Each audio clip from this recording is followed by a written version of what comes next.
It is Faith Friday here, and our next guest is an author and senior pastor committed to community empowerment and advocating for social justice. In his book, Dancing in the Darkness, he draws from the teachings of Martin Luther King Jr. and shows us how to practice spiritual resistance. Joining us now is Reverend Dr. Otis Moss III. Thank you so much for being with us. Reverend Doctor, good to see you, man.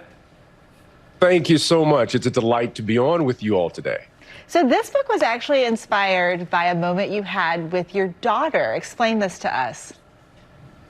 Yes, indeed. It was several years ago. It was a time period when Barack Obama was running for president. He was a member of our church, and we had 24-hour security at the church, bomb-sniffing dogs. I had 24-hour security. My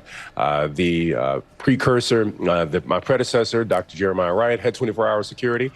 And it was a very difficult time period. And I remember one evening I heard some noise in the house. I was quiet, had a lot of anxiety, and I decided to grab my rod and my staff that comforts me. That was a Louisville Slugger, to check around, see what's going on at home. And I was looking around and I heard some noise upstairs.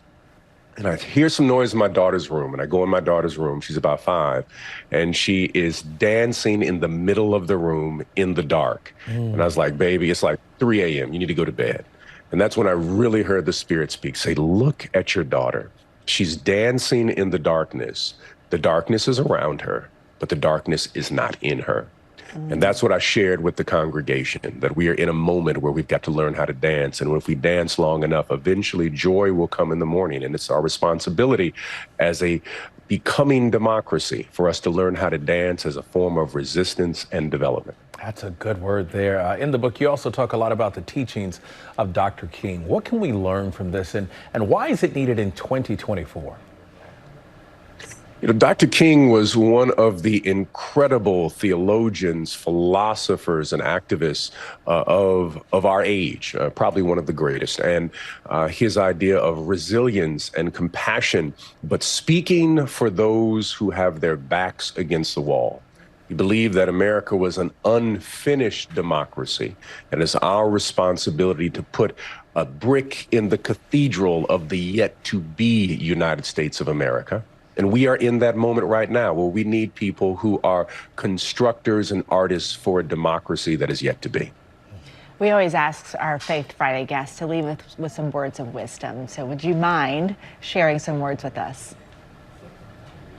Yeah, absolutely. One of my favorite individuals in history is a woman by the name of Fannie Lou Hamer, who was an artist of democracy in Mississippi, an activist, a philosopher, just a worker for the future. And she believed that everyone should be included in this democracy. And as a matter of fact, she created the Mississippi Freedom Democratic Party. And her belief was that we are to work for the not yet, but function as if it already is. Our responsibility is to build for a generation that is not yet born. That's all you can do with your time, with your space, with the gifts that you have been given. Build for those who have not yet been born. That's another good word right there. And before we go, I see you're a sneakerhead. I see those Adidas behind you, man. Looking good out there. And thanks a lot for being on with us. We appreciate it. Thank you so very much. You all have a wonderful day. You too. Thank you. And you can pick up a copy of Dancing in the Darkness everywhere books are sold. That was pretty good. Yeah, as the granddaughter of a pastor, I understand how you end up in a sermon. Right?